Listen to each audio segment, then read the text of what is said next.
En este video usaré de referencia una obra del medio audiovisual anime. Espero no te incomode y puedas escuchar lo que tengo para decir. Gracias por darle clic. Sin más, comencemos. Es probable que millones, tal vez incluso miles de millones de personas, hayan sentido en algún momento el deseo de no existir.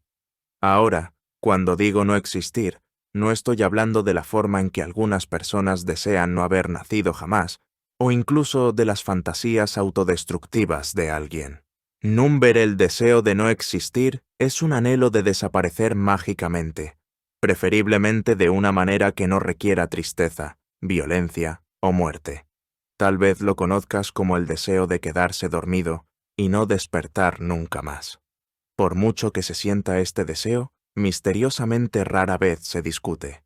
Lo que he encontrado sobre por qué a veces sentimos esto dice mucho sobre la naturaleza de nuestra existencia, nuestros deseos y cómo interpretamos la existencia de los demás. Una de las escenas más memorables de la novela Los hermanos Karamazov de Dostoyevsky tiene lugar cuando un monje y un ateo, los hermanos Karamazov, entran en un bar. Lo que sigue es un debate sobre la existencia de Dios, aunque uno poco convencional. En nuestro mundo, nadie escapa a la tortura de los dolores y desilusiones diarias. Incluso los niños sufren en extremos horribles. Así que, Dios, el hermano mayor de los dos, sostiene que debe ser malvado por haber introducido un mundo tan cruel. Cualquier promesa de paraíso después de esta vida no es más que una burla. La vida se trata de la tesis de un ángel cruel. No es que no acepte a Dios, simplemente le devuelvo respetuosamente el boleto que me dio, dice Iván Karamazov. Iván Karamazov rechaza todas las nociones de la bondad de Dios, pero más allá de eso, podemos interpretar que para Iván no es tan importante contemplar si Dios existe o no. La pregunta que debe hacerse es si queremos existir en un mundo como este. Esta idea sería repetida por Albert Camus, quien hizo la famosa observación de que al decidir si uno debe o no suicidarse, se responde a la cuestión fundamental de la filosofía. Cuando pensamos en el deseo de no existir, usualmente imaginamos algo parecido a este tipo de razonamiento. La idea de que la vida es sin sentido e insoportable es bastante popular. Sin embargo, cuando comparamos estos puntos de vista, el deseo de no existir es único. Lo que estas personas desean no es la muerte, sino experimentar la no experiencia. El deseo no es un conjunto lógico de creencias sobre las características de la vida, sino un complejo deseo psicológico. Además, no todos los que anhelan la nada piensan que la existencia es completamente insoportable. No querer morir, pero también simplemente no querer existir, implica una esperanza contradictoria, la esperanza de que uno pueda seguir viviendo. Creo que la forma más tentadora de explicar esto es mencionar lo que se llama disonancia cognitiva. Cuando una persona tiene dos creencias contradictorias, pero solo puede encarnar una de ellas, elige la que es más fácil de exhibir. En este caso, es fácil sugerir que las personas que desearían no existir siguen viviendo sus vidas porque la muerte es demasiado desordenada y definitiva. La muerte requiere cierta dedicación para ser aceptada. Claro que hay algo que decir sobre esta idea. Después de todo, la mayoría de las personas vacilaría en ver la muerte como solución a sus problemas. Pero esta perspectiva de disonancia cognitiva ignora la intensa sensación que estas personas siguen experimentando, sin mencionar las maneras en que seguirán intentando replicar la nada en sus propias vidas. Una forma de interpretar esta contradicción es que es la prohibición la que da lugar a la fantasía. Deseamos aquello que no podemos tener. No solo la nada es imposible, sino que se nos dice que no debemos alcanzarla. Por lo tanto, podemos desear la nada simplemente como una forma de ejercer nuestra libertad. Lo imposible se desea aún más por su imposibilidad.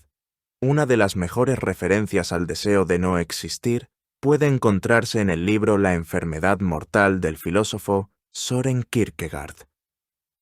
El argumento de Kierkegaard es que el tormento del deseo de no existir es la desesperanza de no poder siquiera morir. La muerte significa un fin para la vida, una nada percibida, aunque no una enfermedad que terminará literalmente en la muerte. Una vez que se encuentra una realidad más aterradora que la muerte, uno deseará morir cuando incluso este último refugio se le sea arrebatado. El deseo de desaparecer los consumirá en un acto que Kierkegaard llama desesperación. Pero, como ya hemos discutido, aquellos que sufren el deseo de no existir no desean necesariamente morir. Kierkegaard, un pensador profundamente religioso, pensó en la desesperación como una respuesta a la eternidad que se encuentra después de la muerte. Al reemplazar sus menciones de la muerte por la idea de la nada, perdemos algo de sus escritos, pero incluso si desarmamos esta parte de su argumento, la parte más fascinante sigue presente. Existen incluso en la vida percepciones simuladas de la eternidad. Cuando el tiempo avanza lentamente y cada día monótono se derrama en unidad, estamos cautivos de la eternidad. El aburrimiento, la depresión y la nostalgia permanecen aquí, pero algunos de los residentes menos familiares del no tiempo también merecen ser mencionados. El dolor delirante del deseo se siente aquí, y también es en el silencio de la eternidad que echamos un vistazo a la nada. La eternidad es importante para el argumento de Kierkegaard porque conserva todo, dice él. Una persona desesperada desearía ser liberada de ella. Es en la eternidad donde el ser permanece inmutable, y esa es precisamente la razón por la cual puede ser tan aterradora. El ser es una carga pesada durante la cesación total del tiempo. La incapacidad de escapar de uno mismo se vuelve cada vez más prominente. Bajo las condiciones adecuadas, esto puede ser una forma de sufrimiento por sí misma. A primera vista, el anime Neon Genesis Evangelion parece tratar sobre adolescentes angustiados, piloteando robots gigantes, mientras luchan contra entidades de otro mundo conocidas como ángeles. Pero en realidad, el programa trata sobre la lucha de un niño de 14 años, con su deseo de no existir. Por supuesto, advertencia de spoilers. Cada uno de los personajes principales sufre de una intensa soledad existencial. Sin embargo, es en Shinji, un personaje modelado según el creador del anime, donde encontramos la representación de este deseo. El episodio 16 se titula La enfermedad mortal, en referencia a Kierkegaard. Evangelion no tiene reparos en nombrar sus influencias filosóficas, utilizando explícitamente la filosofía. Neon Genesis Evangelion nos presenta un interesante argumento existencial. Para entender ese argumento, debemos examinar las ideas del filósofo Arthur Schopenhauer, otra de las principales influencias del anime. En su libro El mundo como voluntad y representación, Schopenhauer describe cómo la individualidad puede causar sufrimiento. Sostiene que el mundo está compuesto por voluntad y representación, mientras que el universo total es, de hecho, una única cosa que opera en unidad. Los seres humanos, sin embargo, tienen su propia voluntad, distinta de la del universo y de los demás. Además, cada persona solo experimenta una muestra limitada del universo total, lo que les lleva a tener perspectivas, anhelos y dolores únicos. Para Schopenhauer, mientras los seres humanos existan separados unos de otros, habrá sufrimiento. Este dilema es retratado innumerables veces en Evangelion, ya que el elenco principal de personajes lucha repetidamente por lidiar con el dolor inherente al proceso de acercarse a otra persona. Pero Eva no se detiene ahí. La organización sombría Seele busca la unificación literal de toda la vida humana, a través de lo que se conoce como el proyecto de instrumentalidad humana. El proyecto tiene como objetivo destruir las barreras de nuestros egos y permitir la armonía total, fusionando la conciencia de cada persona en una sola unidad total. No me dejes, no me ignores, no me mates. ¿Qué diablos es esto? Este evento apocalíptico unirá todas las mentes, corazones y cuerpos en uno solo. En la película End of Evangelion, después de que el proyecto de instrumentalidad humana se pone en marcha involuntariamente por Shinji, se nos presenta un comentario surrealista sobre la psicología de aquellos que desean la nada. Ukar, ayúdame por favor. Ukar, eres el único para mí. Estás mintiendo, lo sabes. Correrías hacia cualquiera. Tienes miedo de Misato y Rei. Tienes miedo de tu padre y de tu madre. Es solo que ahora solo corres hacia mí. Es lo más fácil y lo menos doloroso que hacer. Vamos, Asa, ayúdame. La verdad es que nunca has amado a nadie. El psicoanalista y filósofo Jacques Lacan sugirió que nuestros deseos se forman en respuesta a nuestra separación de los demás. Lacan a menudo discutió la existencia de algo llamado el otro. Podemos entender sus menciones del otro de dos formas. Primero, como alguien que no eres tú, y segundo, como el gran otro, un personaje más enigmático. La característica esencial del gran otro es que luchamos por saber qué desea, a pesar de nuestros persistentes esfuerzos por averiguarlo. El gran otro no es una persona en particular, es un símbolo, una categoría. Todo deseo se forma en respuestas a alguna carencia en nuestras vidas. Todo deseo presupone, fundamentalmente, otros deseos, y todo deseo ansía ser reconocido. El argumento de Lacan es que tu deseo proviene de tu mejor suposición sobre lo que le falta, o lo que desea el gran otro. El gran otro siempre está presente en la mente. Su presencia imaginada nos lleva a preguntarnos si nuestro deseo es aceptable y, más importante aún, si nosotros, como nos definimos, somos personas deseables. Schopenhauer veía la voluntad individual del ser como una lucha inútil sin fin. Para él, solo surge sufrimiento de nuestros deseos, porque nuestros deseos solo pueden provenir de una insatisfacción inicial. Esto también se aplica a lo que Lacan dice sobre el deseo. Hay muchas formas en que el deseo de uno puede repeler a los demás, y es un hecho que nunca comprendemos realmente lo que el otro desea de nosotros. La carga del deseo fácilmente se ve implicada junto al dolor. Evangelion hace un punto muy importante, que obsesionarse con el deseo del otro puede introducir sentimientos de vergüenza, que culminan en el deseo de no existir. La vergüenza es una profunda decepción con uno mismo por no ser deseado, una sensación de que el ser entero es inválido. Sin embargo, solo se puede sentir vergüenza ante algo que funcione como una audiencia, aunque sea imaginada. En la vergüenza, nos vemos a nosotros mismos desde una perspectiva exterior, la del gran otro. El deseo del gran otro no es tan simple como hacer lo que los demás quieren de nosotros. Se trata de querer lo que los demás quieren. Shinji teme que no tenga cualidades deseables más allá de ser el piloto de su EVA, y para ser justos, no está tan equivocado. Ha dejado que las demandas de los demás lo dominen, demandas que provienen de sus propios problemas no resueltos. Misato quiere que Shinji sea lo que ella nunca pudo ser. Asa quiere que sea menos apologético en su persecución de ella. Y al final, aún no está claro lo que su padre desea de él. Este es el conflicto que juega en la dinámica. Shinji se debate en la indecisión, dudando en pilotar su EVA, sabiendo el dolor que le causará, pero aún así deseando complacer a los demás.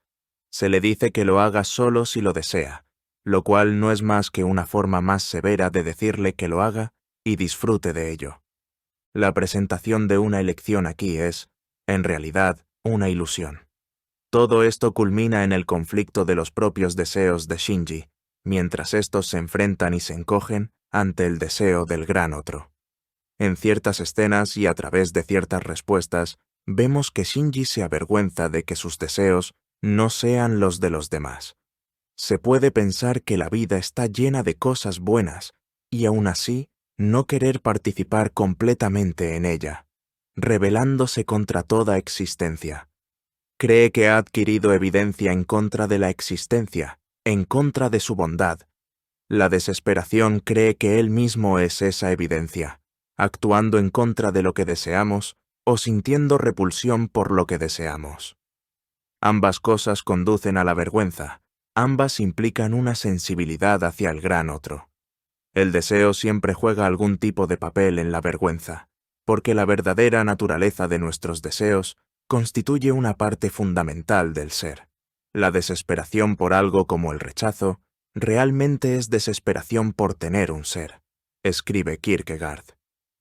Creo que el deseo de no existir puede entenderse como una expresión de frustración con la existencia individual. La desesperación arde en cada uno de nosotros al reconocer la verdad de que no somos uno, pero el rechazo especialmente hiera a aquellos que desesperadamente desean ser deseados.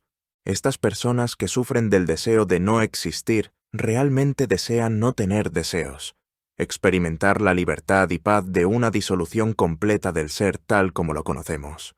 Nunca seremos uno, pero después de cesar todo esfuerzo hacia adelante, quizás pueda adormecer el dolor que me infligen mis deseos descuidados.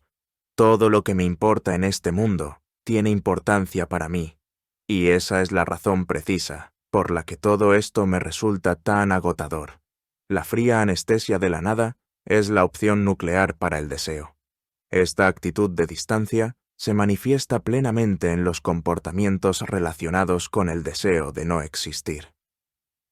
El deseo de no existir, como fenómeno psicológico, es algo que resulta casi incomprensible en su totalidad, de manera que la existencia misma se presenta como una trampa, una carga.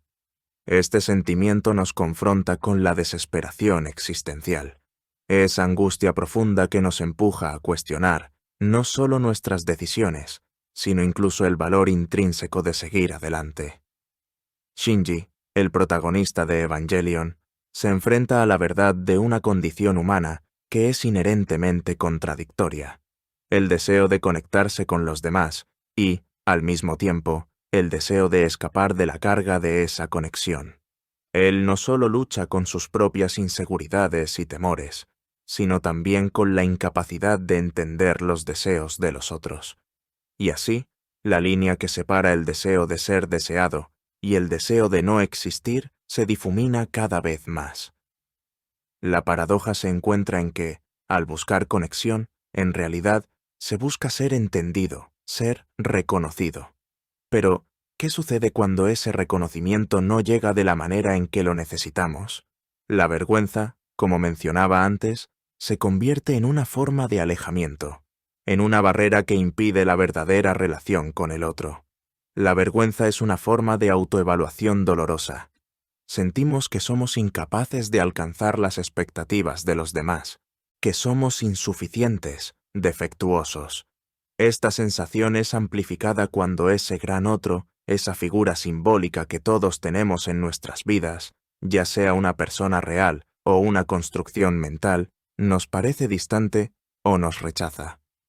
El gran otro no solo es un concepto de Lacan, sino una presencia que nos sobrevuela en cada momento de nuestra vida, incluso si no somos plenamente conscientes de ello. ¿Qué piensan los demás de mí? ¿Me ven como lo que quiero que vean? ¿Aprecian mi existencia? ¿O soy solo una figura que ocupa espacio sin propósito? Son preguntas fundamentales que todos nos hacemos de alguna u otra forma, y el miedo a la respuesta nos consume. La ansiedad de ser percibido de manera incorrecta o la desesperación de no ser percibido en absoluto son fuerzas que operan silenciosamente en muchos de nosotros, especialmente en aquellos que sienten que sus deseos no coinciden con lo que el mundo espera de ellos. En este escenario, la negación del deseo de existir no solo está relacionada con un rechazo al propio ser, sino con una forma de desesperación que se torna en una fuga. La negación se convierte en una estrategia para evitar el dolor que implica el ser deseado o no deseado. En End of Evangelion, Shinji se enfrenta a un mundo donde sus deseos no solo son inalcanzables, sino donde todo lo que puede hacer es sumergirse en un abismo emocional de autonegación. En los momentos más oscuros, desea que el mundo desaparezca para no tener que lidiar más con el peso de sus expectativas y las de los demás.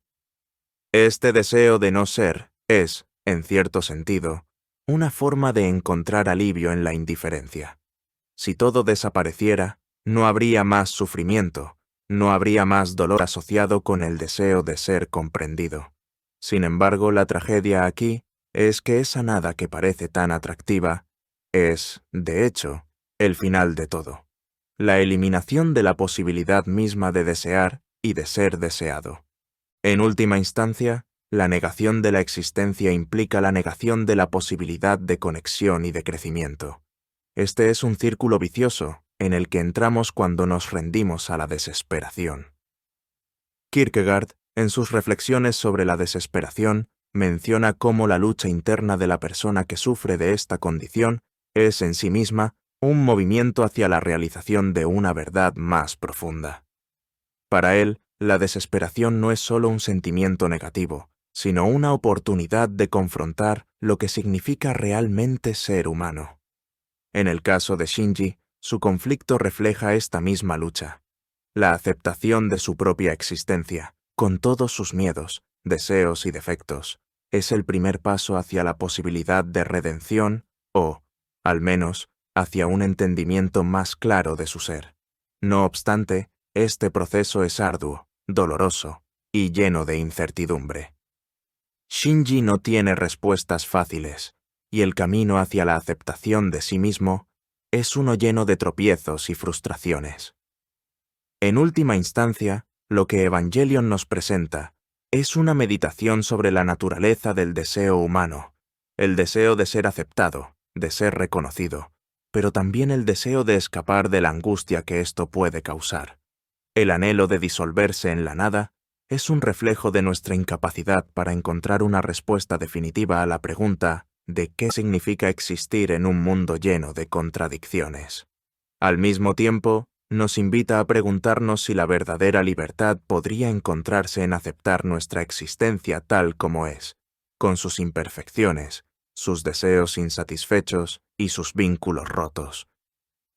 Este es el dilema de la vida misma: vivir con el conocimiento de nuestra propia fragilidad y, a pesar de ello, seguir adelante, buscando conexión, buscando sentido.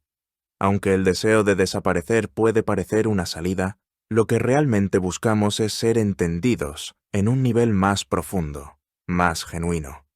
En un mundo en el que los deseos son tan complejos y contradictorios, tal vez el verdadero desafío sea aprender a vivir con ellos y a aceptar que al final el deseo de existir es tan válido como el deseo de desaparecer. La lucha entre estos dos deseos no tiene una respuesta fácil, pero es lo que define nuestra humanidad.